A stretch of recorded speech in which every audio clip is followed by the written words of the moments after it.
Good evening and welcome to BJC Mitzvah Day, a new mitzvah. Number 216, part 1.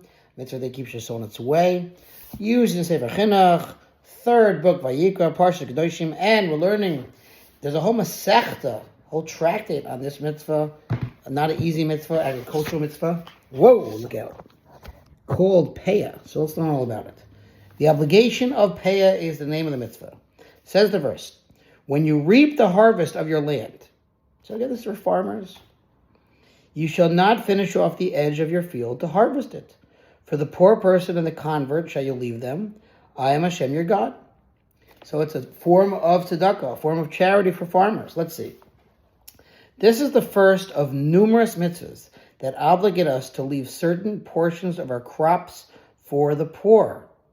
These portions, collectively, are known as matnas aniyim, gifts to the poor.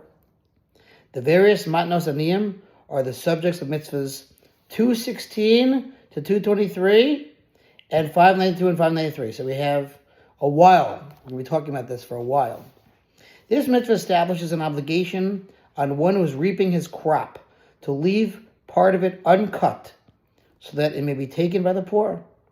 It's amazing. Hashem wants us to be giving people. Not selfish. Selfish, hey, I did this. I made my crops. So I'm going to keep all my crops. No. You got to leave a little bit on the side for the poor and for the convert. And he'll probably talk about it, but, the more we recognize that it all comes from Hashem. He's the one who gave me crops or gave you crops. A successful year, another year of crops.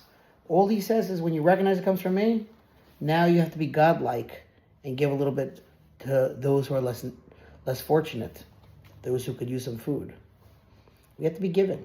Tzedakah, 10% to charity, or 20% if you can afford, or even more if you're really wealthy. It's what Hashem wants. He wants us to be great, godlike. Okay, so let's see. This mitzvah establishes an obligation on one who is reaping his crop to leave part of it uncut so that it may be taken by the poor. The uncut portion at the edge of the field is known as Peah. The next mitzvah, 217, is a companion to this one and establishes a prohibition to reap the entire crop without leaving anything for the poor. So they go hand in hand. These mitzvahs are repeated in Leviticus chapter 23, verse 22. We are commanded to leave over Peah, an uncut portion at the end of the field from the produce that we harvest, as it is stated in Leviticus chapter 19, verse 10, for the poor person and the ger, the convert, shall you leave them.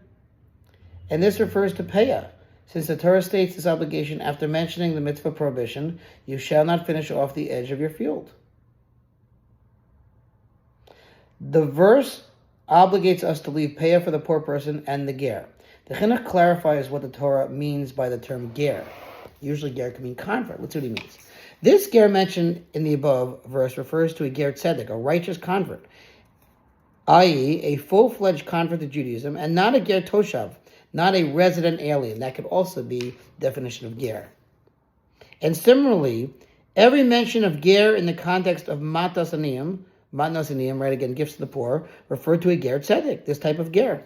This is true for it is written in the context of meiser ani, the tithe for the poor, which is mitzvah 474, you shall give to Levi, to the ger, to the orphan, and to the widow. And that's in Deuteronomy. And this reference to ger in the context of meiser ani, again, the tithing of the poor, can certainly be presumed to be referring to a ger tzedek, as its witness is by its side.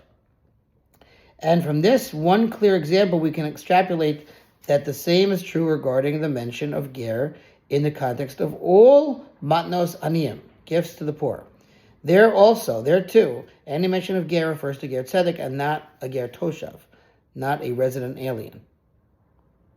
Nevertheless, although the verse is referring to Jews alone, the sages of blessed memory stated that we do not withhold these gifts from poor non-Jews because of the ways of harmony, i.e. in order to foster harmonious relations with all people. We will continue this mitzvah, God willing, tomorrow. Thank you for listening to Sponsor Feature Mitzvah 36 100 for Gold.